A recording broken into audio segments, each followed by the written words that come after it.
Hello guys, मैं Sophia आपके लिए एक और नए टॉपिक के साथ में। तो यहाँ पर हम पढ़ रहे हैं इक्विलिब्रियम चैप्टर, और बहुत ही इम्पॉर्टेंट चैप्टर है ये हमारा। और इसमें हमने लास्ट वाली वीडियोस तक डायनेमिक इक्विलिब्रियम को डिटेल में पढ़ा। अब डायनेमिक इक्विलिब्रियम एक स्टूडेंट्स की एक्टिविटी के बेसिस पे हम समझने की कोशिश करते हैं। तो देखिए, इक्विलिब्रियम दोनों में लगता है, चाहे वो फिज़िकल सिस्टम हो या फिर केमिकल सिस्टम हो, और उसका जो नेचर होता है वो हमेशा डायनेमिक होता है। और इसको हेबर ने सबसे पहले बताया था रेडियो एक्टिव आइसोटोप्स का यूज़ करके। जैसा हमने पहले ही पढ़ा कि जब हम नाइट्रोजन और हाइड्रोजन इन दोनों को आपस में एक्ट करवाते हैं, तो नाइट्रोजन और हाइड्रोजन जब आपस में रिएक्ट करते हैं तो वो क्या करते हैं, अमोनिया का फॉर्मेशन करते हैं। और इसे हम कैसे समझ सकते हैं, रेडियो एक्टिव आइसोटोप्स के यूज़ से समझ सकते हैं।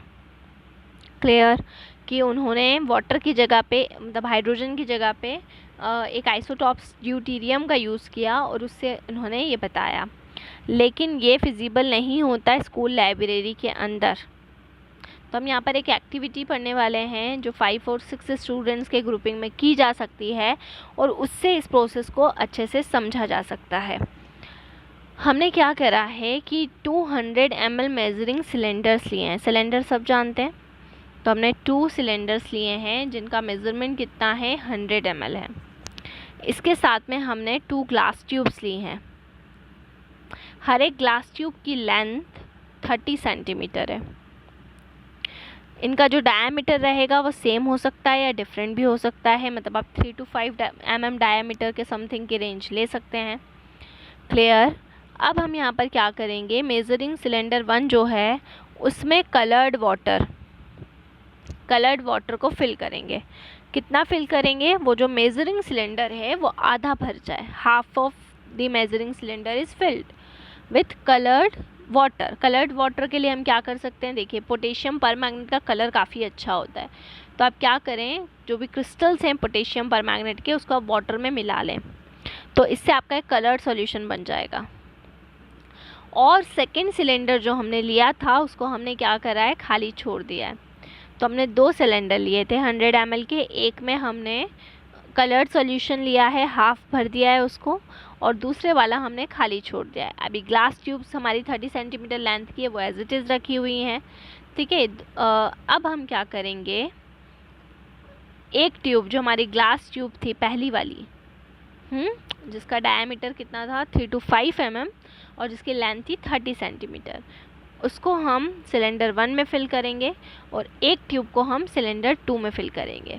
2 सिलेंडर है हमारे पास में, एक में हमने कलर्ड सॉल्यूशन फिल किया है और दूसरे वाला खाली फिल किया है। तो एक ट्यूब सिलेंडर 1 में जाएगी और दूसरी ट्यूब सिलेंडर 2 में जाएगी।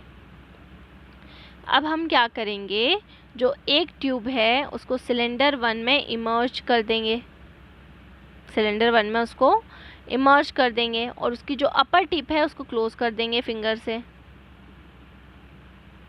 ठीक है, क्लियर। तो हमने एक ट्यूब ली है, उसको सिलेंडर 1 में किया है, और सेकंड ली है उसको सिलेंडर 2 में किया है।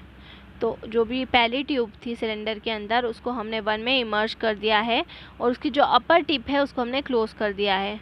किसके साथ में, फिंगर के साथ में। अब हम क्या कर रहे हैं, जो भी कलर्ड वाटर है हमारा उसको ट्रांसफ़र कर रहे हैं उसके लोअर पोर्शन में, सिलेंडर 2 के लोअर पोर्शन के अंदर, सेकेंड ट्यूब का यूज़ करके। सेकेंड ट्यूब को काई में हमने लिया है, सेकेंड सिलेंडर में। अब हम क्या करेंगे, इसी तरीके से जो कलर्ड वाटर है उसको सिलेंडर 2 से सिलेंडर 1 में ट्रांसफ़र करेंगे।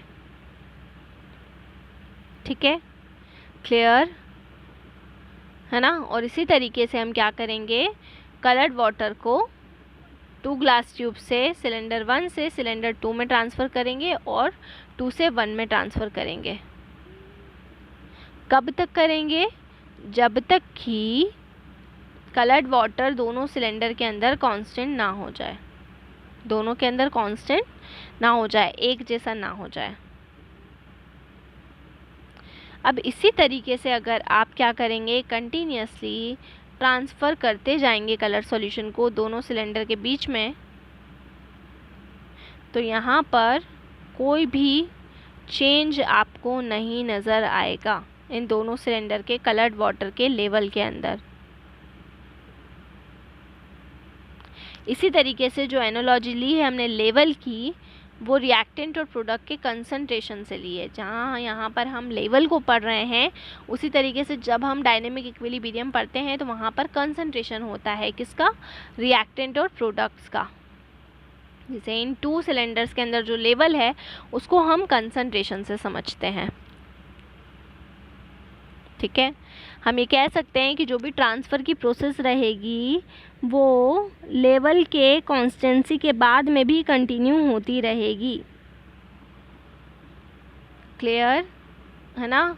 और वो इंडिकेटिव हो जाएगी, डायनेमिक नेचर उस प्रोसेस से इंडिकेटिव हो जाएगा। अगर हम इस एक्सपेरिमेंट को रिपीट करते जाते हैं और 2 ट्यूब्स ऑफ डिफरेंट डायमीटर्स की लेते हैं, ठीक है, तो हम ये देखेंगे कि जो भी इक्विलिब्रियम है कलर्ड वाटर का इन दोनों सिलेंडर्स के अंदर डिफरेंट है। ठीक है, क्लियर है ना? और एम्प्टी सिलेंडर, जो खाली सिलेंडर हमारा 2 रहेगा, वो इंडिकेटर रहेगा जिसके अंदर कोई प्रोडक्ट नहीं रहेगा बिगिनिंग में। देख सकते हैं आप, ये पहला पॉइंट है और ये दूसरा पॉइंट है।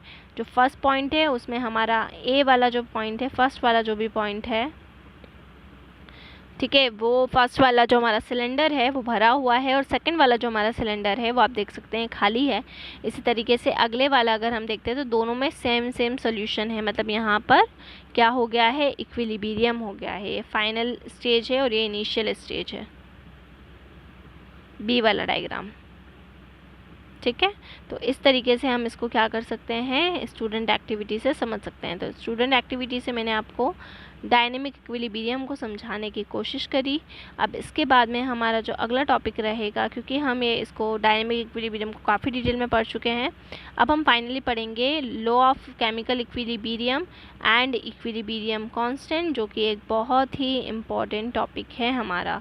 इसको हम नेक्स्ट में स्टडी करेंगे। So stay home, stay safe, thank you so much. और इसी तरह से घर पर रहें, सुरक्षित रहें। और अगर आपको हमारे से ऑनलाइन क्लासेस पढ़ना है तो उसके लिए आप डिस्क्रिप्शन में जाकर सारी डिटेल्स ले सकते हैं और हमसे कांटेक्ट कर सकते हैं। हम आपको ऑनलाइन क्लासेस की सारी फैसिलिटीज़ प्रोवाइड कर रहे हैं, चाहे वो ग्रुप क्लासेस हो या सिंगल क्लासेस हो, कोई सी भी क्लासेस हो, आप हमसे कांटेक्ट कर सकते हैं। सो लॉकडाउन में आप क्लासेस ले सकते हैं, आपकी स्टडी कंटिन्यू करिए और घर पर ही रहिए और घर पे रहकर ज़्यादा से ज़्यादा पढ़ाई करिए। Thank you so much.